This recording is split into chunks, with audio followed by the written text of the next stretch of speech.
All right, here we are going back to look at the second tier list of this series for Part the Mistveil's pre-release, sealed, and draft.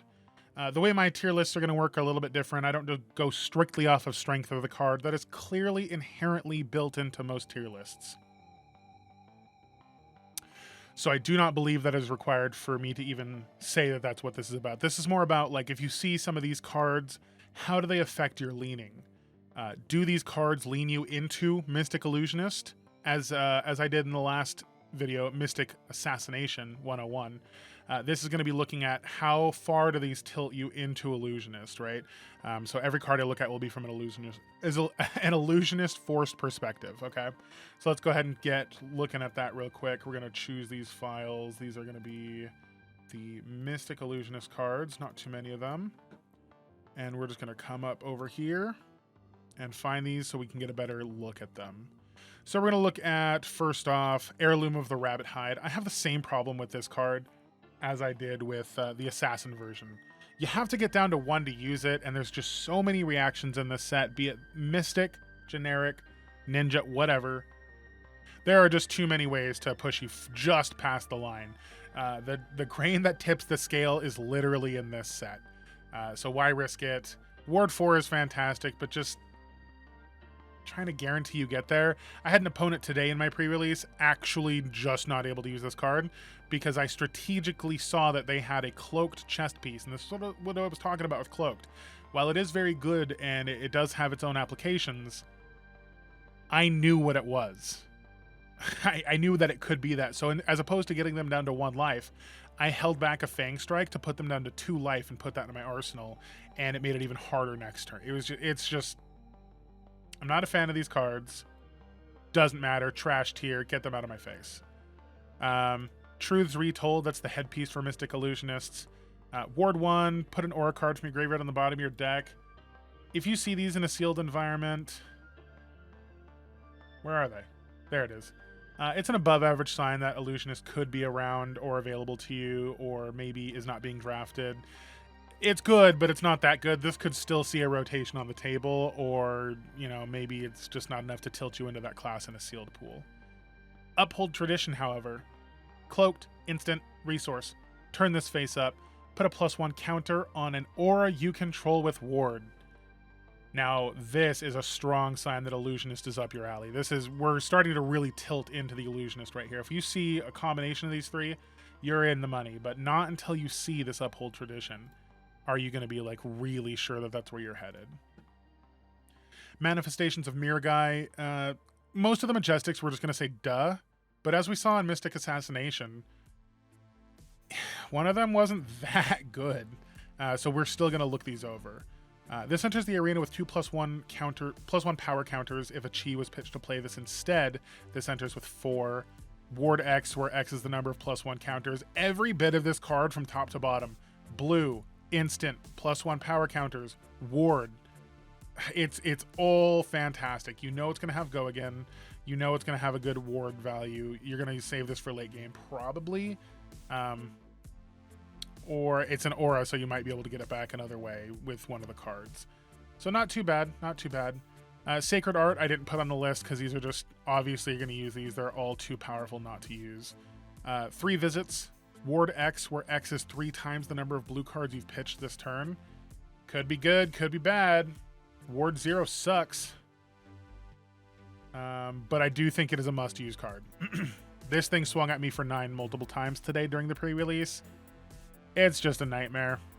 It's a nightmare of a card. You can't not block the 9. It's likely going to stick around. It can be a game finisher for sure, and it definitely points you to Illusionist.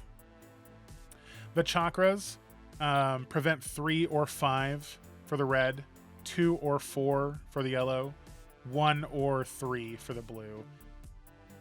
I don't... If you see these, they're going to rotate around the table, or they don't really point you in the pool of an Illusionist. They're cool, but I don't think they're clutch. Haze Shelter, Ward X, where X is 4 if you've pitched a blue, 3 or 2, depending if it's yellow or blue. Otherwise, X is 1.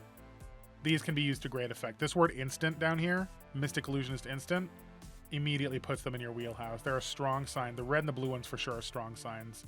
Yellows, still probably a strong sign. Okay. Waning Vengeance, a 1-cost illusionist instant that has ward, but it doesn't come into play with +1 counters, so it's not incredible, but it does give you Spectral Shield. It produces a lot of ward for you. I just don't think that even these are above average. Maybe the red and the blue ones are, but the yellow for sure is just not that important. This next card, however, different story. Waxing Spectre. If you've pitched a blue card this turn, it enters the arena with a +1 power counter. That immediately says your weapon gives it go again. These are strong signs. Doesn't matter which one. Yellow's a little bit weaker, but red and blue, they're just... Well, even maybe yellow and red are the stronger ones. Blue is great, but you're going to have a lot of other blue cards as well, and the +1 on the ward, they're all good. They're all strong signs. So, just like that, we've gone through all of the Mystic Illusion cards, and this is kind of like what you're looking at here. If you see Mirror Guy, you see 3 Visits, you see Uphold Tradition, or any of these that come into play with +1 counters or extra ward, you're tilted pretty strong into Illusionist. If you just see these chakras, these waning moons, or this armor piece, this chest piece, you're not looking too strong yet. So now we're going to go ahead and further ourselves down into the Mystic area. Okay, Aqua Seeing Shell. I'm just going to tell you right now, all of these Aqua pieces are They are not the thing that I would say tilt the game into your favor if you're looking to play an Illusionist. Okay, so we're just going to look at them really quickly. And Koi Blessed Kimono. Where is that thing? Okay, so we're going to look at these things real quick. Aqua Seeing Shell, instant 3, turn this face up, draw a card. Yeah, that can turn some of your cards that say if you pitched a blue card this turn on, and it blocks for 1, but it's just you'd rather have the headpiece for the Illusionist. Koi Blessed Kimono. Again, you have to get down to 1 life to activate this. And then when it's faced up, look for a chi. Question marks. It's okay. It's not crazy. Waves of Aquamarine. Target attack is +1, but not a +1 counter, so it doesn't give things go again. And then Aqualapse. Something it's go again. That could be okay in some scenarios. This is the better of them. So we'll go ahead and put Aqualapse in the above average, tilting you towards Illusionist. But those other cards don't tilt you towards Illusionist at all. All of the Skycrest cards, however, are all above average. If you don't have a lot of the Illusionist stuff, every one of these Skycrest cards... Where's that helmet? There it is.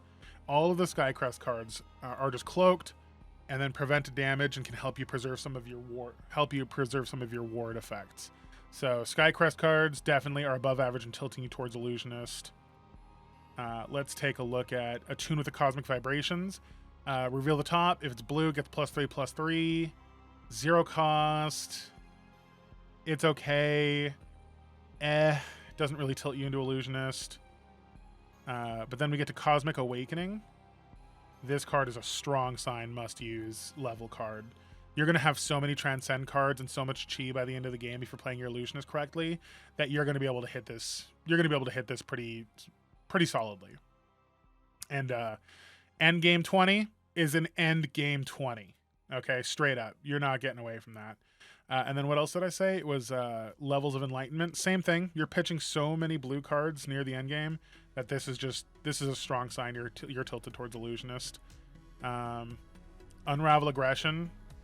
If Chi was pitched to play this, defense reaction for 5, draw a card, filters. Again, at the end of the game, you probably have so much chi anyway. This is a strong sign you're tilting into Illusionist. Dense Blue Mist, -1 to those attacks to help preserve your ward. Stops those dumb tigers, stops those dumb daggers, stops other small ward attacks from coming at you. This is a must-use, for sure. Dense Blue Mist is incredible. Orihon of Mystic Tenets. You are likely going to have a lot of cards that can utilize this, but it's kind of If you have it, you have it. If you don't, you don't. Nobody cares. You have the second Tenet of Chi Tide. If you've transcended, this gets +2. Yeah, you're going to be transcending a lot, but are you going to be transcending... Well, you could transcend as a reaction, kind of, to this card. So I believe these are above average. And I'm just going to go ahead and put them all. The Droplet, the Rising Tide, Second Tenant, all of the Second Tenants go into here. Wherever the hell they are. Where's that Second Tenant of Wind? Chi Moon is this weird ritual thing going on here.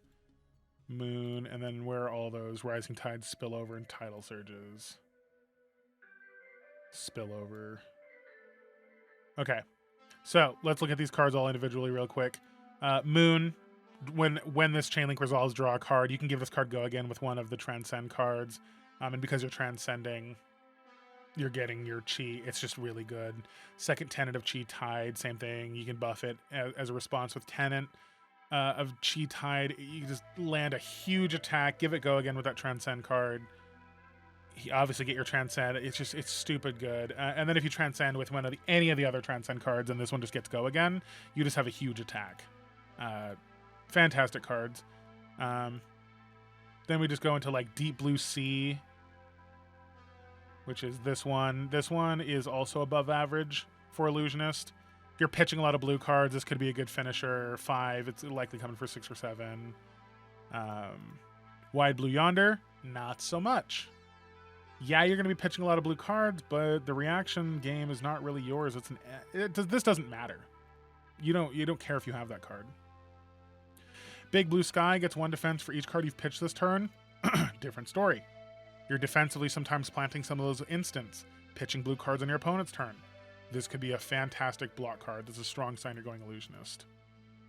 Droplet, like I said, Droplet, Rising Tide, Spillover, and Tidal Surge. All these cards that get stronger when you play blue cards, you can Transcend in response. Give it go again, give it a kind of a buff, do something, Transcend, give it more power, hit harder, and then get a Spectral Shield as well. All of those are above average cards for Illusionist. Then we look at Wash Away, a defense reaction. If you've played a blue card this turn, this gets +2. Jesus. And because that's a static effect, it's always checking. Must use. That is such a great defensive card for Mystic Illusionist. Then you have the First Tenants. Moon is when this attacks, draw a card. Tide, your next blue attack gets +2. Wind, the next blue action card you get this turn gets go again. So these are different levels. Wind is a must use. That is such a good Illusionist card. Any of these actions, any of these auras get go again. Sometimes you can even get multiple action points. We'll talk about that later. All right. So for now, we'll go ahead and head back up here and take a look at these tenants again. The draw card, it's okay. Your auras can be blue, so this can affect your auras. Drawing a card off of a go again aura is above average. And then you have Tide, which is your next attack gets +2. Again, your auras can get pumped by this. I would say that's above average. Because it doesn't really give you the go again or anything. It's just a one-time pump, and it's not that threatening. But the Wind, this one's amazing. Where blue action cards get go again. That enables so many of your auras. It's just insane. So very, very good card. We're getting to the Transcend cards. Drop in the Ocean, -1 attack. Preserves ward cards. That's a strong sign. Homage to the Ancestors. Gain life. You're allowed to gain life. That's cool. Passover. Banish a card from an opposing hero's graveyard. That was one of the second tenants. We're just going to put it up there. Banish a card from an opponent's graveyard. Doesn't matter. You don't care about that at all. Path Well Traveled. This is the one that gives those big attacks go again, and then Transcends. That is a strong sign you're going Illusionist. Then you have Preserve Tradition. Put a target action card from your graveyard onto the bottom of your deck. Helps that fatigue plan. Transcends. Gets you going. Preserve Tradition is a must play. Rising Sun, Setting Moon can filter your cards. Draw a card and then put a card from your hand on the bottom of your deck. Can get rid of no blocks. Maybe draw you into a better defense reaction. But overall is it's okay. Fits in a lot of decks. Stir the Pot. It's all right. Shuffling your Transcend cards from the bottom, fantastic. You have a better chance at drawing them faster. And then the grain that tips the scale pushes those big attacks even further and transcends. That's a strong sign. So we've broken down Mystic Illusionist and Illusionist cards so far. The only thing I have left for seeing if you're going into Illusionist even further is non-talented signposts. There's only a couple of these. Assassin, Ninja. Then we have these Illusionist cards. What is this one right here? That is these Astral Etchings. You get a bunch of these because they're rares. You can open up quite a few of them in your 8 packs. You get a bunch of these, you're on your way to Illusionist. Those are strong, non-talented signposts. You're getting multiple +1 counters. You can cast them as though they were instant. Your opponent can just see an innocuous 1 ward coming in, and now it's 4 go again. That is a strong sign you're headed into Illusionist if you get a lot of those. Then we come down here and look at... I like this card, and I think it's a strong sign. That is, where is it right here? Where is it? It's one of these commons. The Vengeful Apparitions. When this leaves the arena, if you control another Illusionist auras, you may play your next aura with 2 or less cost as though it were an instant. If you do, it enters the arena with a +1 counter. You can block, you can take a break point, you can prevent the 1 damage over with ward, and then you can plant a card from your hand into the arena with a +1 counter. It does everything you want. You get a lot of these as commons. They're great chain enders. It's just attack with my Spectral Shield with +1 counters, drop a Vengeful Apparition. Then if they end up popping your ward, you just replace it with another +1 counter ward. It generates value on itself. I personally like this card. I think that's a strong sign that you're going in. None of these other signposts are there. This is the tier list that says I'm going into Mystic Illusionist, right? Let's go ahead and zoom in a bit so we can get a better look at some of these cards. Right, so these are the must-use cards. Obviously, some of these Majestics here are just fantastic, but even these non-Majestics, like the First Tenet of Wind, Preserve Tradition. What is this? I don't remember the Wash Away, I think it's called. The Mist card, Mirror Guy, 3 visits, must-use cards, right? All of these are very strong signs that you're going to be looking at Illusionist. The only ones you really don't care about are these chakras, the Mystic Equipment, the Cosmic, not Cosmic Awakening, Attune with the Cosmic or whatever the hell it's called, the Odeon, some of these, like these are, and then definitely the Illusionist chess piece. I don't give a shit about that card. These are the cards that I think lead you into Mystic Assassin. If you like content like this, make sure to like and subscribe. Check out all of the content on Crash Command Games, from Cast to Commotion to Unpacking the Week, more casual to more serious. I really like to cater to those newer players, make sure that everyone has very, very solid building blocks going into this game, because that is what you're going to need to survive in this game. It's very, very, very skill intensive, but I don't want that to scare people off. I want to let people know getting on the ride is easy. Then you just have to enjoy it. Thanks again for joining this tier list. I don't know what to call them. Crashing into tears. Crashing tears. These tears don't fall. I don't know what to call this little series. Thanks so much for checking in. Check out that Patreon. Check out that Discord. Get into this community. Start playing. Start learning how to play this game. Thanks so much, everybody, for watching this again. This one is Zero.